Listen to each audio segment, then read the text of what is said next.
carry on with our gameplay of this wonderful French indie game. As you know, we have this taxi driver who's investigating a serial killer called the Judge in downtown Paris. We've already gone through about 4 or 5 nights so far and collected lots of different clues. The game is very, very political and also very well embedded within the Paris as we know it today. So anybody who is not familiar with Parisians and the world out there at night, well, you'll learn a lot about it if you play this game. We had some messages of support coming in from our community. I'm very glad to see that people are equally enjoying it. For myself, this was one of the best archaeological finds last year, and I discovered it on Xbox. The game is instantly downloadable from Xbox Game Pass, so if you are a member, make sure you have a look first of all here on our stream and maybe look at some of the playbacks. If you like what you see, click that button that says download and then get it to your console. By doing so, you are going to be supporting the developer. This is a very small team of people who worked on the game, but I'm absolutely amazed by the quality dialogue and the story overall. This is a very big game as well. You will not finish it in a couple of hours, and although it looks very simple with the graphic novel style layout, you will be getting into lots of dialogues, many different customers telling you their life stories, and you will have to collect lots of clues to find out who that killer called the Judge really is. So without further ado, we'll just crack on with the extra activity here in our wonderful quirky indie game called Nightcall.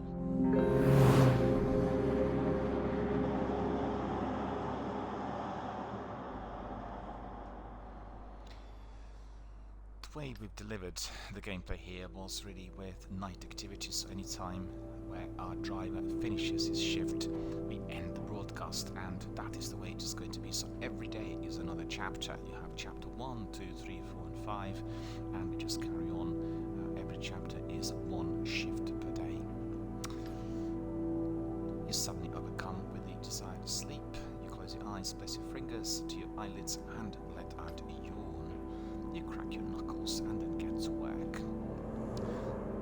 So let's see, do we have any other clues? We didn't get any other clues. Killer's height is 180. Put that in here. Message on crime scene, you deserve this. First 3 victims files parts of police. That is something with death. Execution. Victim 2, stolen bullet. Victim 5 responsible for scandal, never triumph. Thought, victim, killing the victims of sledged down. So you can see we're getting lots of different clues. Victim 3.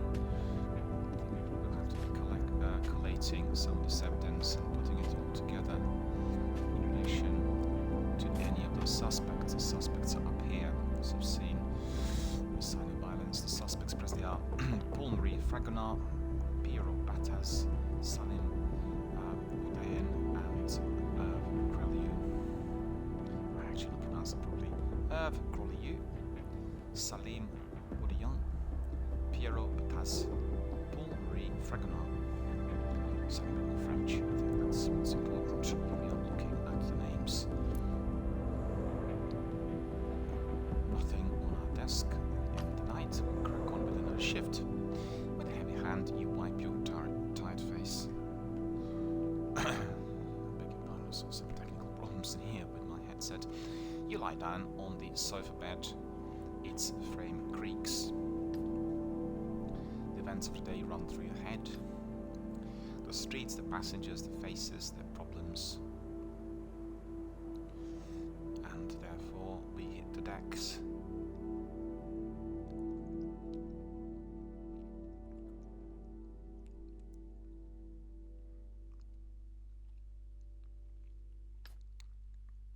You open one eye.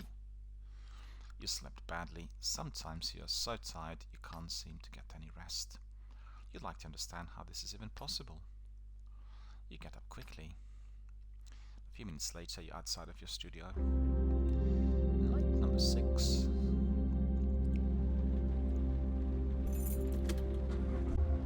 So if you in finding out more, you look at the Pasidex menu. Pasidex is basically all the passengers. Look at this. We probably explored 10 or 12% of the overall number of passengers out there. So near this chap, we'll basically him first of all, what he has to say. In front of the door to a restaurant in a fancy suit, standing. Oh, that's ridiculous. Come on, even read it quick enough. The plain Saint-Denis, please. I think it's pronounced as plum rather than plain. Or is it a plain Saint-Denis? I'm not sure. So it might be plain Saint-Denis. I'm not sure. Anyone French out there? You can help. I'm trying my best. Please do not get offended. I'm trying to read accordingly. Distance 475 kilometers. Fare 16.15. So quite close. Your passenger climbs into the cab and slams the door shut behind him. Good evening. Plain Saint-Denis, please. He stops short, visibly sizing it up. Do you know where it is? You nod. Yes. Avenue, the Magasin General. You know the street? Of course, sure. He looks at you intently. You know all the streets of Paris, do you? His question drips with disbelief. You know his kind well. This sort would refer to you as the Arab and not bat an eyelid. Yes, I do, monsieur. He seems hesitant. Well then, let's go. You start the cab. Your client stares out the window as if hypnotized. You watch him in the rearview mirror. His face is familiar to you, his accent too, though you'd never be able to place it. Typical of some rural region, central France perhaps. You take another look. That's it, you've got it. He was a contestant on one of those reality shows where farmers meet women. You'd seen him on the show a few weeks before, and you'd watched him from a hospital bed with a distracted eye. But something about it had bothered you. The show was a masquerade, life in the country seen from a very Parisian and cynical perspective, full of scorn and contempt. Okay then, you figured out who I am. His remark and his accent bring you back to the present. Sorry? You recognize me, right? So you can make fun out of me. Make fun of you? He shrugs. Yeah, like all these other people out there on that there Tweety thing. Tweety? Takes you a second to realize he's talking about social media. I'm sorry. I didn't mean to stare. He pauses. You mean you don't know who I am? You hesitate before answering. No. Really? He jabbers something you do not understand, then turns his attention back to the window. I'm really sorry. He shakes his head, obviously moved. His shell is starting to crack. It's a living hell. Imagine what I'm going through. It's a nightmare. 3 months ago, I was a contestant on that stupid show, Fields of Love. Well, I said yes because my wife's been dead for 25 years. I've been all alone ever since, just me and cows and others. He stops and shrugs. The show was aired like a month ago. At first, things were fine. Friends called, we had a laugh and all. And then I find out the internet is laughing at me too. There are those things I can't remember what they're called. Mams, mims, you know, these pictures all by themselves on the internet. You have no idea what he's talking about. Not politely. So I made myself a Tweety account to go and see what they're saying about me, calling me a virgin and a Nazi, and all other nasty things about my cows too. He looks away as if someone else had spoken words. They practically die laughing. A farmer who... He doesn't want to finish the sentence. So yesterday I said I'd had it. I called my cousin to keep an eye on the farm in Paris. I'm on my way to see those TV jokers right now. 6 months ago he said if there was any problem whatsoever, they'd take care of it. Well, there is a problem. His anger has subsided somewhat. His face is returning to its normal colour. What do you think they're going to do? They're going to have all these jokes deleted right away. I do not want to see my face glued to those pictures of freaks. It's disgusting. His hands are shaking. Do you have a plan? Oh, of course I have a plan. I'm going to show up at the office and raise Cain until they listen to me. You're really going to do that? Yep, that's the plan. He gives an energetic nod of the head. And believe me, they're going to listen. I may be just a plain old farmer, but nobody's going to disrespect me. He squares his shoulders as if to fend off the attacks. Get it? His eyes half closed, he practically crowns the words. There's a palpable air of sadness about him. At first, I told them I didn't want to be in the stupid old show. It wasn't really for me. But they insisted, they showed me pictures of the women. He closed his eyes. And yeah, I said yes. Should never have said this. You pull up to the address he gave you. The studio gates are still closed. You park the cab and cut the engine. Is it closed? Yes. It doesn't open until 6 o'clock. He pointed to a signpost near the gates. He sighs. There'll be hardly anybody there before 9 or 10 o'clock. I don't care, I'll wait. He rummages through his pockets and pulls out a wallet. What are you going to ask them? I want them to apologize on TV during the show in front of everyone. To talk about all the things they changed, all the bits of sentences they cut up and put back together. He fixes his gaze on you, his eyes narrow. I'm not racist. His voice is low and raspy. Don't believe the show, I didn't mean what I said. And I didn't really say that stuff either. What exactly did you say? He stops short. Well, nothing. He avoids your gaze, then all at once says, a lot of nonsense. He fixes his gaze on you, visibly moved. I'm not very good at this, I've been. He chokes up, gesturing with a hand as if to make it all disappear. When he starts up again, he's on the verge of tears. Anyhow, I'll just wait here until it opens. The passenger pays the fare and exits the cab. You watch him a minute as he starts his vigil in front of the gates. You notice a newspaper on the back seat. The last passenger must have left it behind. What was this one before? You grab it and put it away. Could come in handy. Then you start the cab. It's back to the grind. He paid 20 for that ride.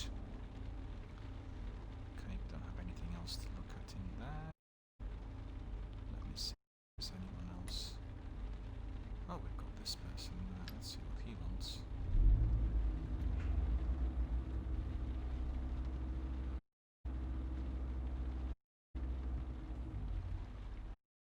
Krayu. Ride cabin distance, kilometers. The door opens, it's Herb. He greets you with his bizarre verbal tick as usual. Good to see you again. Hi, Herb. You start the engine. Herb seems pretty happy with himself today. He runs his tongue over his lips and mentally preparing for a good meal. He catches your eye and smiles. Sorry, I'm a bit out of it today. So I see. You just had a bad week, a really bad week. Yesterday. He hesitates as if he can't believe what he's about to say, like it's too good to be true. The lines around the corners of his eyes that show his real age crinkle slightly. He gives a little laugh. Seriously, I don't believe in God, I don't believe in all that nonsense. It doesn't make any sense. Some guy with a beard up in the sky, I never got it what people saw in him. Anyhow, God, none of us believe in him on the street. His eyes crinkle up at the corners again. We believe when the soup kitchen goes to the church. Sure, believe in him then. He flashes his teeth and lets out a harsh, rasping laugh. A pause. So yesterday? He's observing you. His eyes light up all of a sudden. Oh yeah, yesterday. He's talking faster now, an incessant flow. I was starving there. It was pretty bad. Toby and I had gone through all the garbage bins in the neighborhood. Toby, he's this German guy. He says he prefers France, but we are more generous here. So I was starving. His eyes tear up. His voice drops off. A faraway look comes over him. A lengthy pause. Are you okay, Herb? He snaps out of it. Yeah, like I was saying. Yeah, I was starving. I was hanging out near the supermarket on Rue Remisal. Fancy neighborhood, but not too fancy. No cops. He gives you a wink. That's always a plus.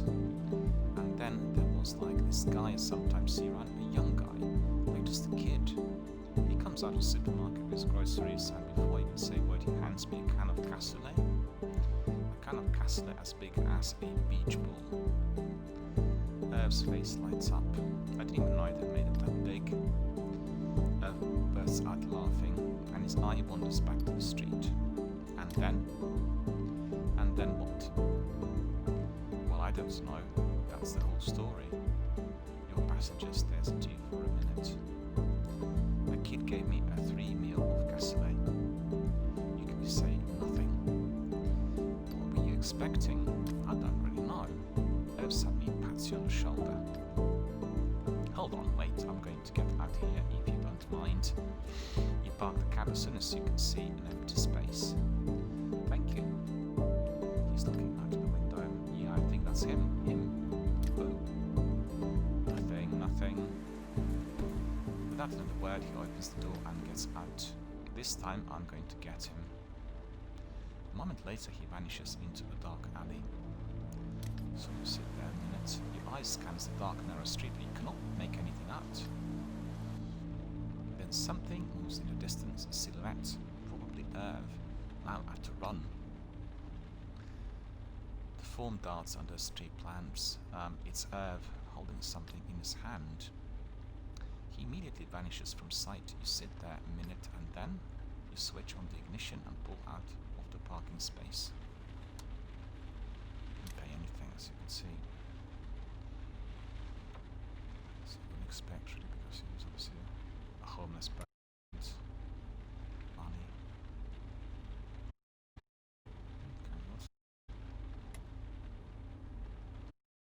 Somebody nearby. Let's see what that is.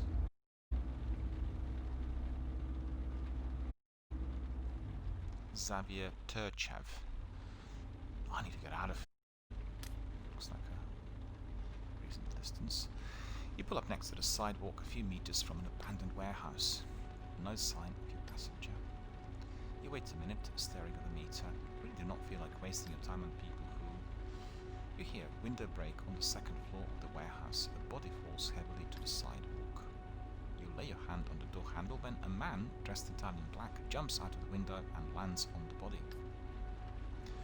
He stands up and takes a few steps over to your cab. Are you the cab I ordered? You nod your head heavily, very slowly. Super. I'm the one you're waiting for. Be right there. He turns around, places his fingers on the neck of the inanimate body, takes his pulse. He comes back over, opens the door and jumps into the back seat. Now you can start driving. Newly, please. You follow orders without a second thought. In back, your passenger smells like sweat and gunpowder. He's been running, been in a fight. Probably. His muscles bulge in rhythm with his heart, which is racing. Good evening so far? Pretty good, yeah. He smiles or tries to. You can see blood on his otherwise impeccably white teeth. I messed up a bit, but all in all, it was a good evening. You? Oh, yeah. Okay, alright, come on, let's talk about the elephant in the room. You are onto me, and you know it. I'm the master joker. Silence. You scream to get a closer look at your passenger. The master joker? The hero that makes Parisian nights more peaceful? You slowly shake your head. Nope, it doesn't ring a bell. I'm all over Twitter, so probably on the radio and in the newspapers, I think. And what exactly do you do? I protect people. I'm a guardian. like a superhero. No, I don't have any superpowers. But it's just the same idea. I mean, for the moment, I must take care of small-time crooks, pickpockets. It's not very prestigious, but you have to start somewhere.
Please bear with me, I'll be back in a second.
exploring the dark streets of Paris, and we have a passenger to be picked up, I think. We'll go to the nearest. You're driving along when a strange burnt smell suddenly fills the cab. You look around, sniff, and wonder, is it coming from outside? Honk. As soon as you see a free spot, you pull over and park. You freeze. Something. Someone is in your taxi. A woman's voice resonates around the cab. I can't. I need a better signal. I'm here. I'm here.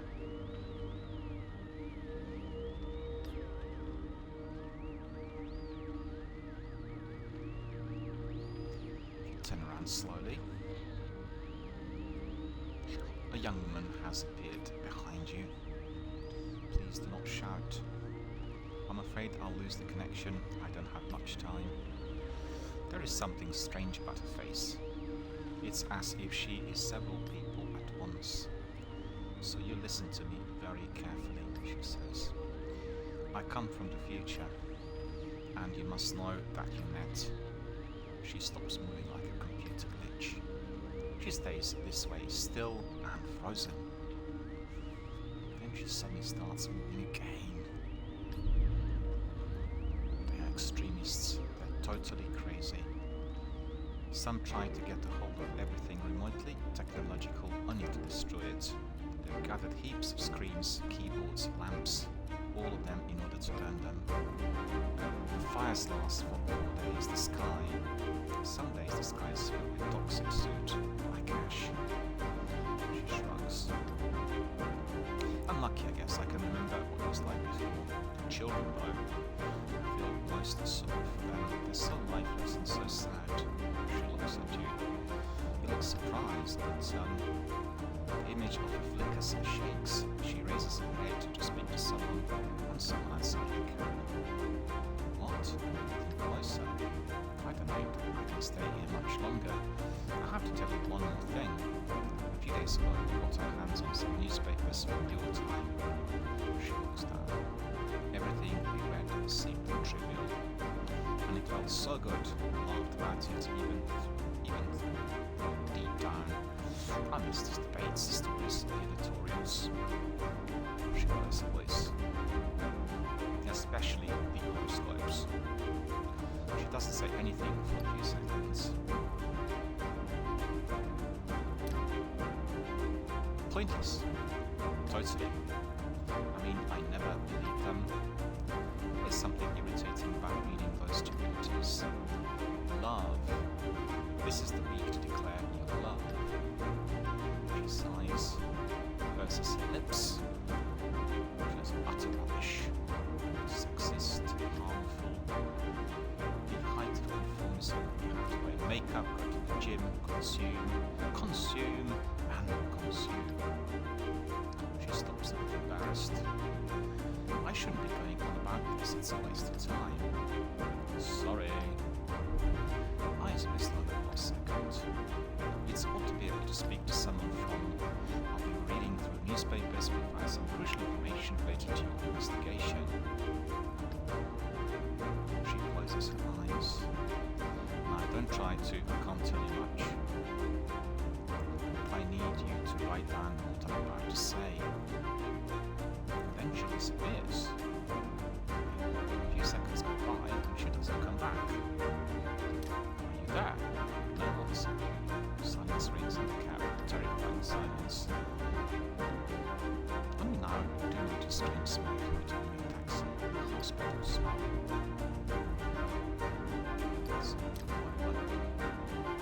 You park as soon as you find a free spot.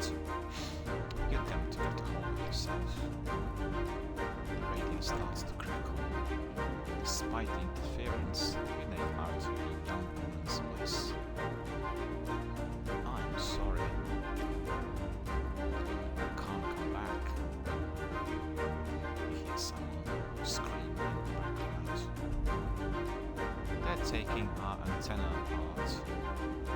Oh, no, closer as the other ones. The sun's far away, and it's closer again. We had enough time to send you something. Maybe it couldn't be any help, but it's under the seat. Under the seat? No, so the voice suddenly stops. The radio starts playing usual again. You turn your eyes to the passenger seat. How could you possibly have something under the seat?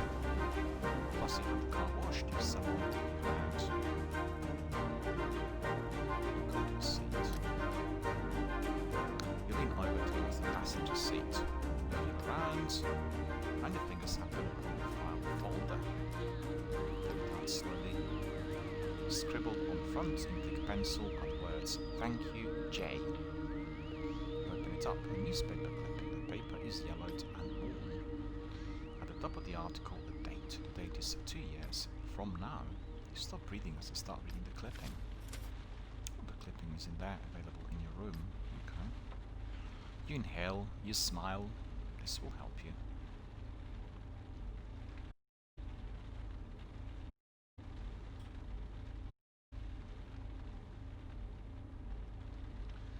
Well, we want to listen to the radio a bit. We've not listened to the radio today. So the radio is going to tell us, if anything. Listen to the news. You happen upon the nighttime news. The anchor brings up the Albatross. The building that caught fire 6 months ago is the subject of a legal battle between its former tenants and its owner, the Groupe DRB. 90 people lost their lives in the fire.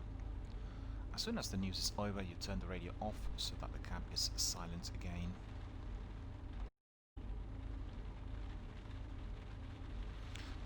Not really giving us a lot of news. We need to look at the newspaper. Let's see whether there's anything there.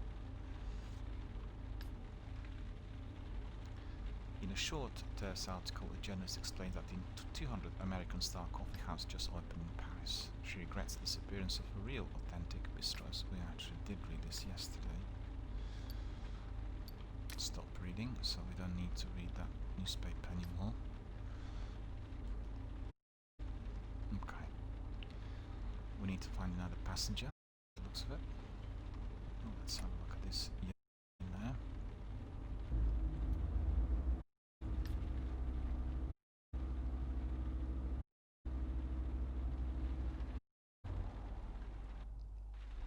Alicia Clefs. My poetry needs a car ride. The woman getting in your cab looks really frantic. I've lost my inspiration, every last drop of it. Come on, drive.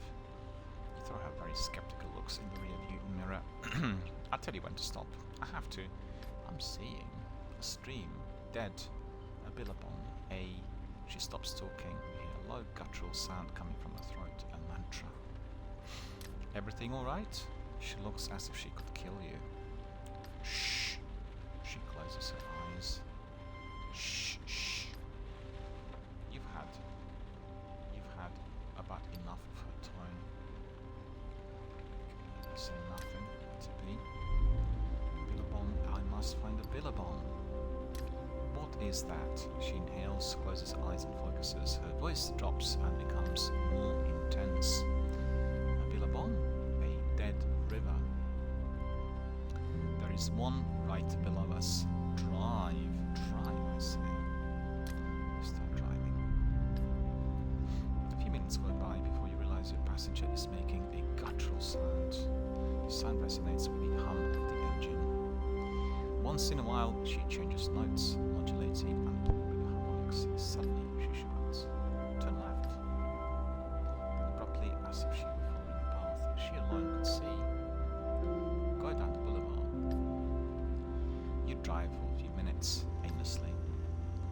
In back, your passenger is still singing. The meter is running, the kind of ride that puts you out of sorts. Who knows when it will end? Your passenger squeals. Stop, right here, not a bit further. You brake. Yes. Yes. She whistles a high, loud note.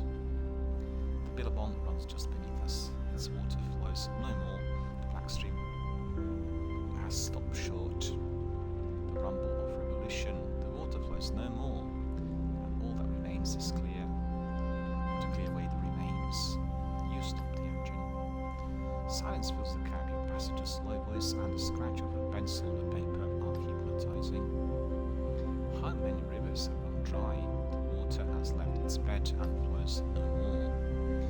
You feel something vibrating beneath you, probably the metro. How I long to sculpt the clay and the mud of life in this water that flows no longer. Except the metro doesn't run this late at night. I plunge my calves in this water that flows no longer. I'm calmed and refreshed by its coolness. She squeals so loudly it makes you jump. She then returns to a simpler, more natural tone. Thank you. This poem has been years in the making. I was only missing a few lines until tonight. I sensed the billabong I needed while walking down the street like a shower. A muse. She opens her eyes. You, when you're driving alone at night like this, moves you the most. I'm never alone. She shuts her eyes. Well, of course, true solitude does not exist. Simply pronounce the word solitude proves we are not alone, because someone else is listening. I like that idea. I walk in the night on water that flows no longer. On my side are those who saw it run. A pause. Superb. A second later, she was gone. I knew I would find my inspiration on the path to the billabong. She freezes. Your colour is marble, or thickerlite, or fissilite, I'm sure that is. Never forget this. She says nothing more, passes you her fare through the window and walks away with purpose. You sigh and drive away. All of that for €5.85, well, that's really too bad.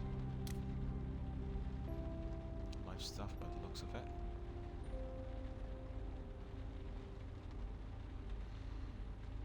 Let's just visit this young lady over there.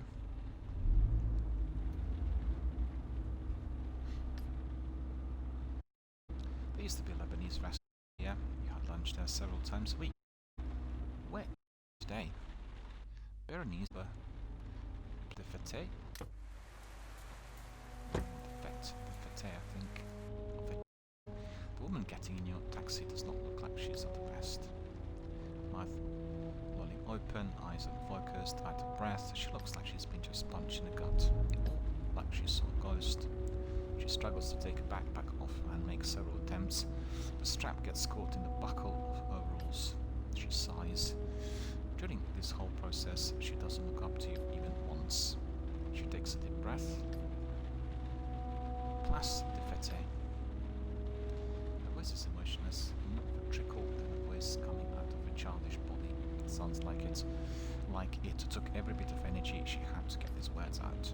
She takes the phone out of the bag, hesitates, starts swiping left to right and right to left.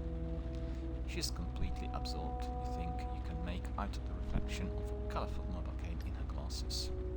Silence settles heavily into the cab. It is broken occasionally by something that sounds like a hiccup or a repressed sob. At the red light, she raises her head and lowers it. The second her gaze crosses your rear view mirror, something about her makes you feel like you've got something caught in your throat. Rough night.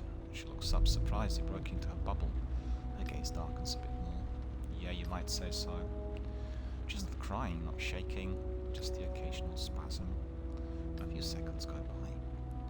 You attempt to focus on the road. Despite both of your efforts to pretend nothing is wrong, her emotions invade the cab. She finally takes the plunge. She's like jumping off a cliff. Can I talk to you?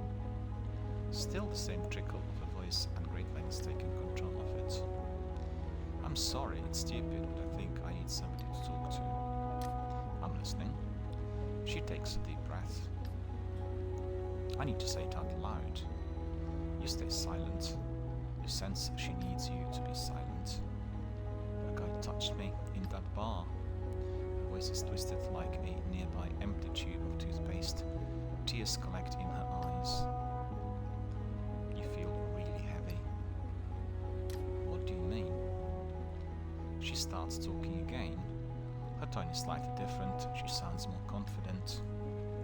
Like saying those words out loud make her feel a bit more alive again. Or like she wants to be stronger. He came up behind me and touched me way too much. Her voice breaks over the last few syllables. The silence in the cab absorbs everything, even the noise of traffic. You don't even hear the ambulance going by, lights flashing.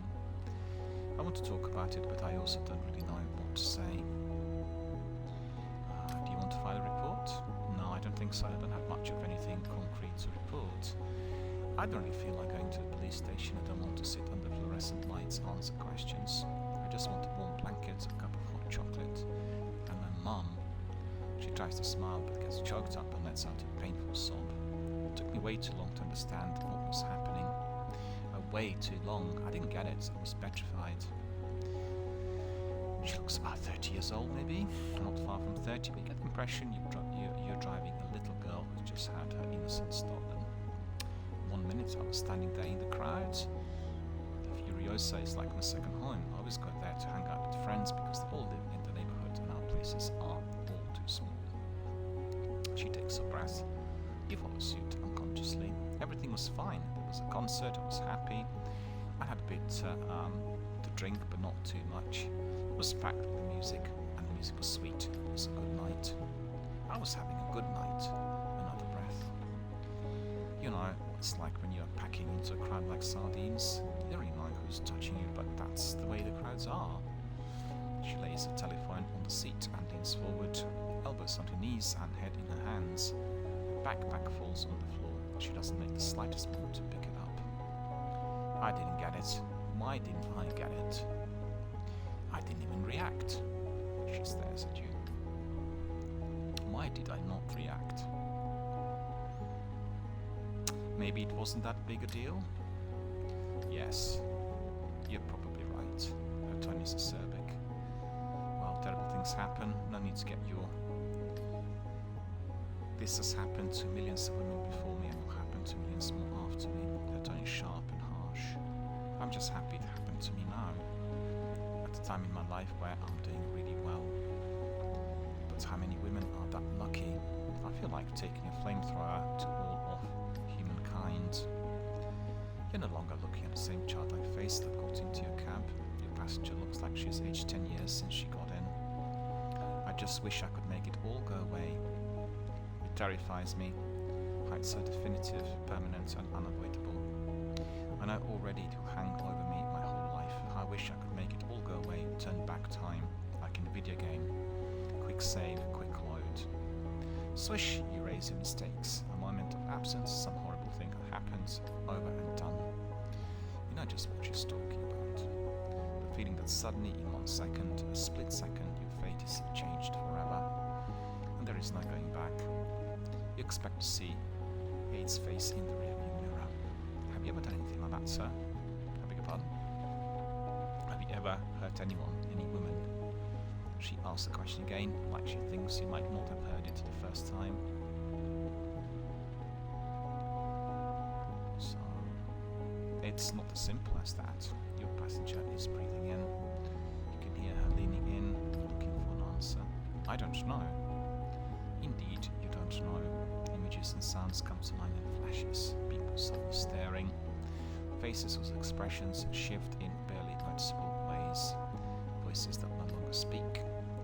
The sour smell of sweat, touch of skin that is suddenly chilled. Is it possible that each time you blink, you brush off a new image?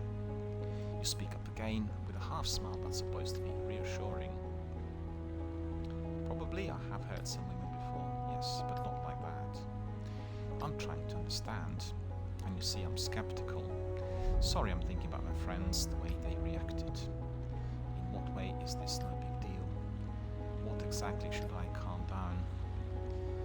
If they think I need to calm down, they must think that this kind of behavior is normal, that normal people do that kind of thing.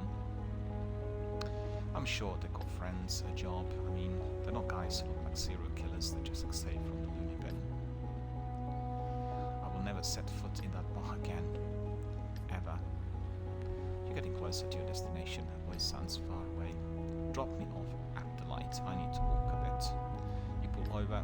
She's shaking. It's like you are in slow motion. I'm sorry for all that. You mutter something incomprehensible. Actually, you don't really know what you want to say anyway. She pays a fare, walks off without a word. You close your eyes a long while before turning the key in the ignition. 21 we made in there.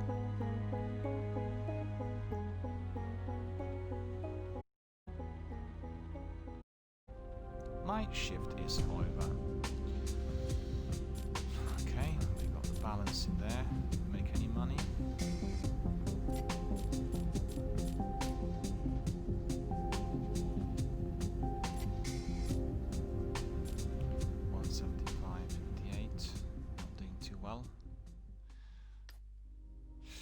You wipe your face, you're staring, starting to feel sleepy.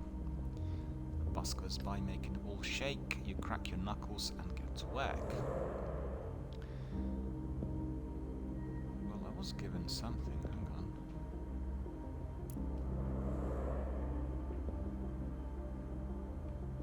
Something's bit, that's weird, isn't it?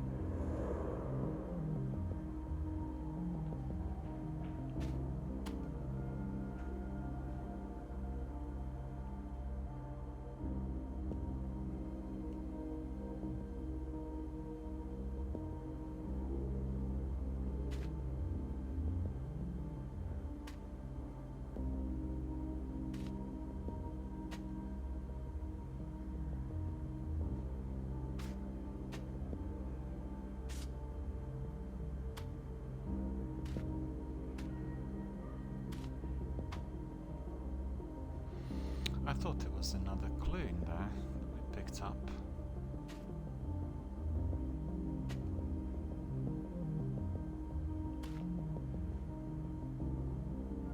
A bit strange that I can't find it.